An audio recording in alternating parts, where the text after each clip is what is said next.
Olá pessoal, dando continuidade aqui à nossa aula, nós vamos falar agora sobre o princípio de Arquimedes, que é mais conhecido como o empuxo. Bom, para a gente poder falar sobre ele, eu vou desenhar aqui primeiro um reservatório, onde nesse reservatório ele está cheio de um determinado fluido.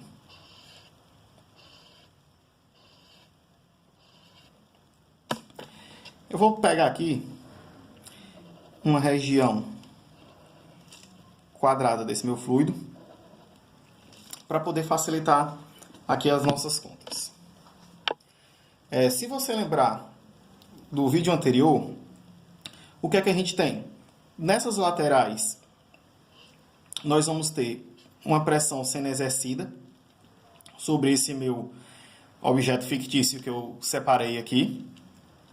E devido às isobáricas que a gente comentou, como pelo princípio de Stevin, a gente tem que a pressão em um determinado ponto é igual a uma pressão inicial mais ρgh, ou seja, ela só vai influenciar a altura para qualquer porção do fluido que esteja à mesma altura, ela vai estar sempre tendo a mesma pressão.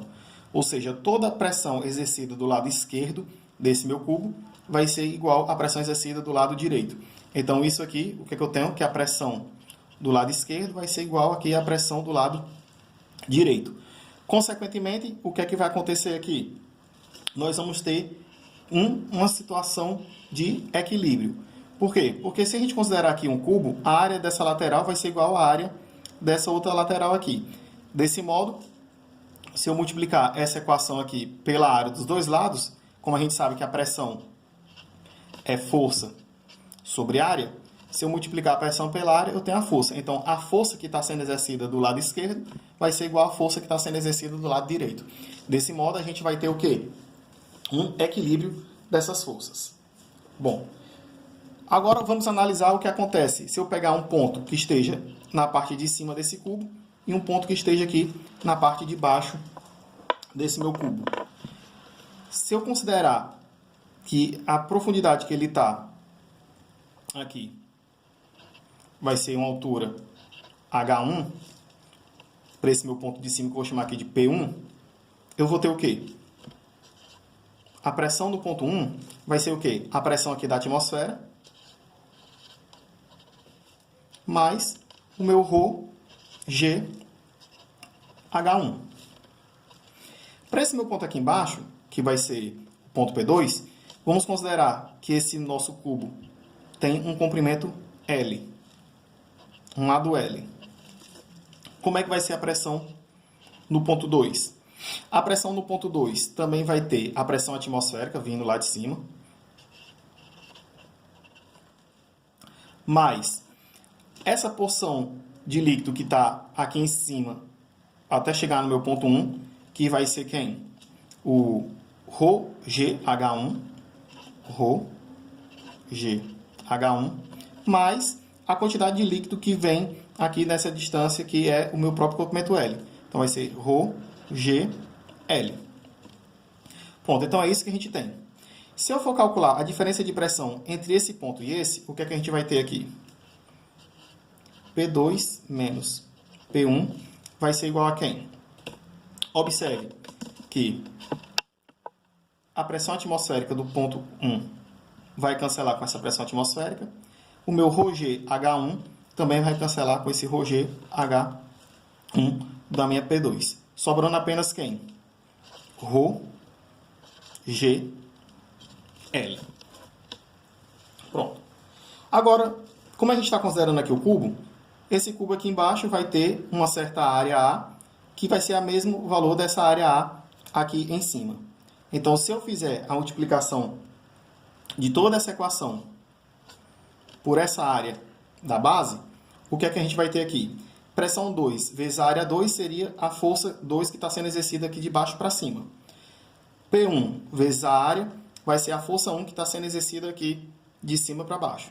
O meu P2 menos o P1 vezes o A me daria justamente quem? A minha força resultante. Vai ser igual a quem? ρgLA. GLA. O produto do L vezes o A, se eu tenho uma área aqui da base e multiplico aqui por essa altura, isso aqui me dá o próprio volume. Quando eu tenho o volume multiplicado pela densidade, a gente passa a ter quem? A massa. Então, a minha força resultante aqui ia ser igual a quem? Ao produto da massa vezes a aceleração da gravidade. E o produto de uma massa vezes a aceleração da gravidade é o que a gente chama de peso. É o que a gente chama de peso. Só que no caso aqui, esse peso seria o peso de quem? Desse fluido que a gente está considerando. Então, observe que aqui, naturalmente, apareceu uma força resultante que ela é igual ao peso desse volume considerado. E ela sempre vai existir. A essa força resultante, que vai ser igual ao peso desse volume aqui que a gente selecionou, é o que a gente chama de empuxo, e a gente representa com a letra E. Então, eu tenho que o meu empuxo vai ser o peso do líquido deslocado. Como assim? Se a gente pegar uma situação, a mesma situação, e colocar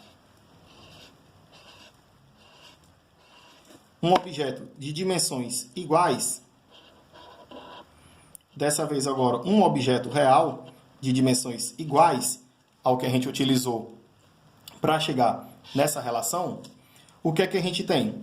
Nós vamos ter aqui que agora nós temos sobre esse objeto agindo uma força que a gente vai chamar de empuxo, que vai estar sendo para cima, como a gente acabou de ver aqui. A força devido a P2, ela está vindo de baixo para cima, então meu empuxo vai estar fazendo com que o objeto suba. E agora aqui você vai ter o peso real desse teu objeto. Então, qual vai ser a situação que você vai ter? Nós vamos ter aqui que a minha resultante das forças, para essa situação agora que eu estou pegando um objeto real, ele vai ser a diferença do peso menos o empuxo. O que isso vai nos dar de interessante? Observe o seguinte: se o meu objeto tiver a mesma densidade do fluido que ele está em volta, o peso desse meu objeto vai ser igual ao próprio empuxo, já que o empuxo é o peso do volume aqui que está sendo deslocado por esse objeto. Se a densidade desse objeto é a mesma densidade do fluido, o P e o E são iguais e a força resultante passa a ser zero. Ou seja, o teu objeto vai ficar lá parado de forma estática. Se a densidade desse objeto for maior do que a densidade do fluido em volta, eu tenho que o meu peso vai ser maior do que o meu empuxo. Nesse caso, eu vou ter uma resultante diferente de zero, que vai fazer com que esse objeto afunde. E se a densidade do meu peso, do meu objeto, for menor do que a densidade desse volume deslocado, você vai ter o empuxo que vai ser maior e vai fazer com que o seu objeto suba. Nesse caso aqui, eu representei como se o sentido positivo fosse para baixo e o negativo aqui fosse para cima. Então, se o meu peso, a densidade do meu objeto, for menor do que a densidade do líquido em volta, o empuxo vai ser maior e eu vou ter uma força resultante agora que vai estar apontando para cima. E o que isso vai fazer? Vai fazer com que o objeto não fique mais afundando. Ele vá subindo até chegar ao ponto em que o volume que ele vai deslocar vai se igualar com o meu empuxo e vai fazer com que ele fique em equilíbrio. Então, você vai poder ter três situações nesse caso. Você tem uma situação onde o teu objeto vai ser mais denso e ele vai afundar.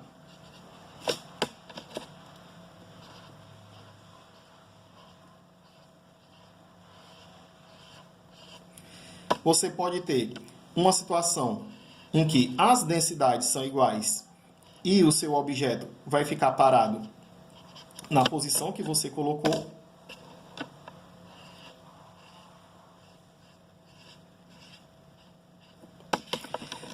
E você vai ter uma situação em que o seu objeto, pelo fato dele ser menos denso, ele vai começar a querer flutuar.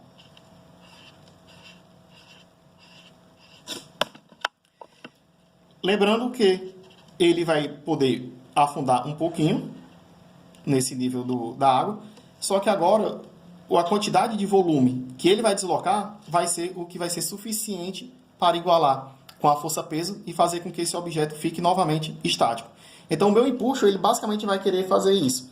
Ele vai ser sempre uma força que vai se opor ao objeto, ou seja, você está aqui, o objeto ele tende a descer na vertical, o empuxo vai fazer com que ele suba na vertical. Vai ser sempre de baixo para cima, buscando sempre essa compensação para o equilíbrio, fazendo com que seu objeto flutue, ou se ele já tiver a mesma densidade, ele vai ficar no local que você parar, colocar, ou se seu objeto for muito mais denso do que o líquido em volta, ele vai afundar.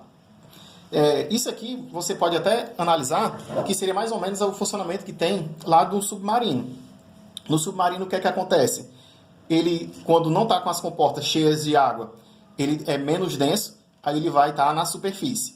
Quando você quer fazer com que o submarino afunde, o que é que acontece? Eles pegam e pressurizam uma região que faz com que permita a entrada de água.